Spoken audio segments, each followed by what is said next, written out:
జై శ్రీరామ్. ఈరోజు మనం శ్రీమద్ రామాయణంలోని బాలకాండమునందు 13వ సర్గము దశరథ మహారాజు సపరివారముగా యజ్ఞశాలలో ప్రవేశించి దీక్షను తీసుకున్నట గురించి తెలుసుకుందాం.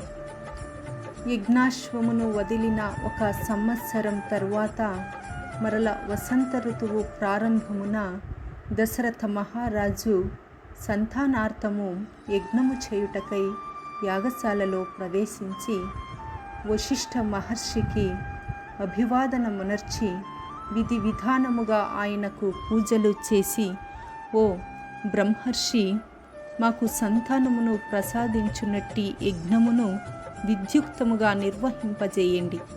రాక్షసులతో ఎలాంటి విఘ్నములు కలగకుండునట్లుగా, ఎట్టి లోపము లేకుండునట్లుగా మీరు చూడగలరు. పూజ్యులైన మీరు మాకు ఆప్తమిత్రులు, శ్రేయోభిలాసులు, అంతేకాదు పరమ గురువులు కావున ఈ యజ్ఞ నిర్వహణ భారము అంతయును మీదే అని చెప్పెను. అంతటా ఆ వశిష్ఠ మహాముని మహారాజుతో, అట్లే మీరు కోరిన రీతిగానే యజ్ఞ కార్యములన్నింటినీ నిర్వహించెదను అని చెప్పి యజ్ఞ కర్మలయందు రాజుచే నియుక్తులైన బ్రాహ్మణోత్తములను, వాస్తుశాస్త్రమునందు సమర్థులైన వారిని, ధార్మికోత్తములైన పెద్దలను, యజ్ఞ పరిసమాప్తి వరకు కార్యనిర్వహణలో నిమగ్నులై ఉండువారిని, ఇటుకలు మొదలైన వాటిని సిద్ధపరచు వారిని, శృవాది ఉపకరణములను చేయు వడ్రంగులను, బావులను త్రవ్వువారిని, లేఖకులను, శిల్పులను, చిత్రకారులను, రసభావములను చక్కగా అభినయించు నటులను, నర్తకులను, సచ్చరిత్రగల శాస్త్రజ్ఞులను, శాస్త్రములలోనూ అనుభవమునందు ఆరితేరిన వారిని పిలిపించి వారితో ఇట్లనెను,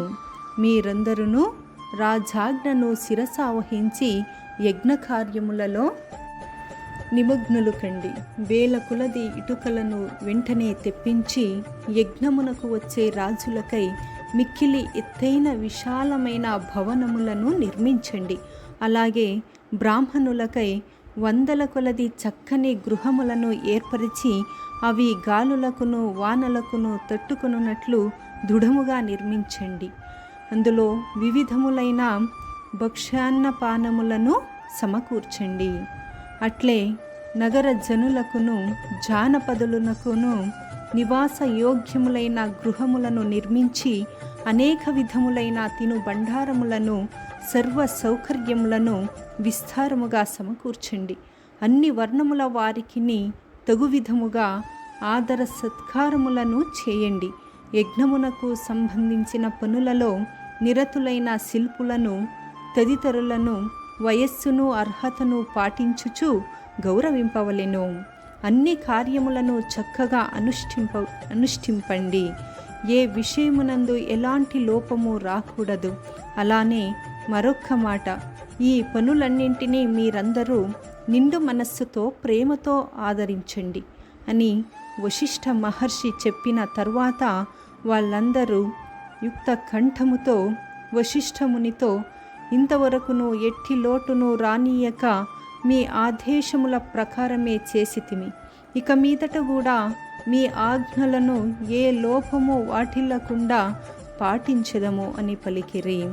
తరువాత వశిష్ఠముని సుమంత్రునితో, ఈ భూమండలమున గల ధార్మికులైన రాజులను, పెద్ద సంఖ్యలో బ్రాహ్మణులను, క్షత్రియులను, వైశ్యులను, శూద్రులను, అలానే అన్ని దేశముల నుండి జనులను సాదరముగా ఆహ్వానించండి. మిథిలాధిపతి అయిన జనక మహారాజు సూర్యుడు మహాపురుషుడు కనుక స్వయముగా వెళ్ళి ఆహ్వానించండి. అలానే రాజుగారికి ఆప్తమిత్రుడు, మధుర భాషియు అయిన కాశీరాజును, అలాగే పరమ ధార్మికుడు, పెద్దవాడును, రాజుగారికి మామయ్యు అయిన కేకయ రాజును, ఆయన సుతిని స్వయంగా ఆహ్వానించండి. అలాగే అంగదేశాధిపతి అయిన రోమపాదుని, అలానే ప్రాచీనులైన సింధు, సౌవీర, సౌరాష్ట్ర దేశాధిపతులను, దక్షిణ దేశముల ప్రభువులను అందరినీ దూతల ద్వారా ఆహ్వానించండి. ఇంకను ఈ భూమండలమున దశరథ రాజుకు మిత్రులైన రాజులందరినీ పరివారముతో బంధువులతోడి వచ్చినట్లు వీలైనంత త్వరగా ఆహ్వానించండి. వశిష్ఠముని ఆదేశమును అనుసరించి సుమంత్రుడు సమస్త రాజులను ఆహ్వానించుటకై అంతరంగికులైన పురుషులను వెంటనే ఆయా దేశమునకు పంపించెను. బుద్ధిశాలి అయిన సుమంత్రుడు వశిష్ఠ మహర్షి ప్రత్యేకముగా పేర్కొనిన రాజులను అందరినీ ఆయన సూచన మేరకు స్వయముగా తీసుకొని వచ్చుటకు వెంటనే బయలుదేరెను. యజ్ఞమునకు సంబంధించిన పనులను నిర్వహించడి వారందరూ అంతవరకును తాము పూర్తి చేసిన కార్యములను అన్నింటినీ గూర్చి దీశాలి అయిన వశిష్ఠమునికి నివేదించిరి. అందులకు ఆ మహర్షి సంతుష్టుడై వారందరితో ఇలా నేను, ఎవ్వరికైనాను ఏదైనా ఇచ్చినప్పుడు అనాదరమును చూపరాదు, పరిహాసము చెయ్యరాదు. చులకన భావంతో చేసిన దానము వలన దాతకు హాని కలుగును, ఇందులకు సందేహము లేదు అని వారితో చెప్పెను.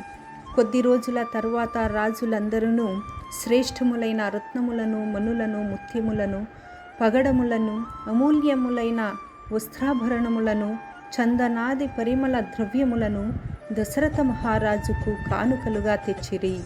వశిష్ఠముని రాజుల రాకకు సంతుష్టుడై దశరథ మహారాజుతో ఇలా చెప్పెను, ఓ మహారాజా, మీ ఆహ్వానమును అనుసరించి రాజులందరూ వచ్చినారు.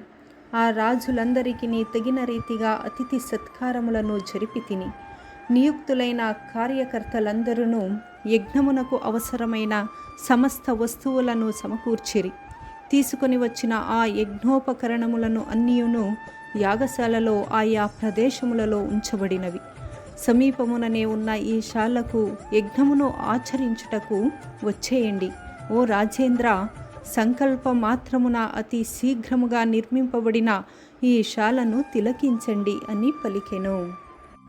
ఋష్యశృంగ మహర్షి వశిష్ఠముని ఆదేశానుసారము మంగళకరమైన తిథి వార నక్షత్రములతో కూడిన సుముహూర్తమాన దశరథ మహారాజు శంఖ దుందువి మృదంగాది మంగళ వాద్యములు మ్రోగుచుండగా వేద పండితుల స్వస్తి వాచనములతో రాజభవనము నుండి యజ్ఞశాలకు బయలుదేరెను.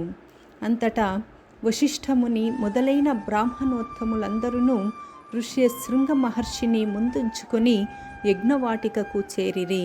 పిమ్మట యజ్ఞకర్త అయిన దశరథ మహారాజు, ఋత్వికులు మొదలైన వారందరూ శాస్త్రోక్తముగా యథాక్రమముగా యజ్ఞకర్మలను ఆరంభించిరి.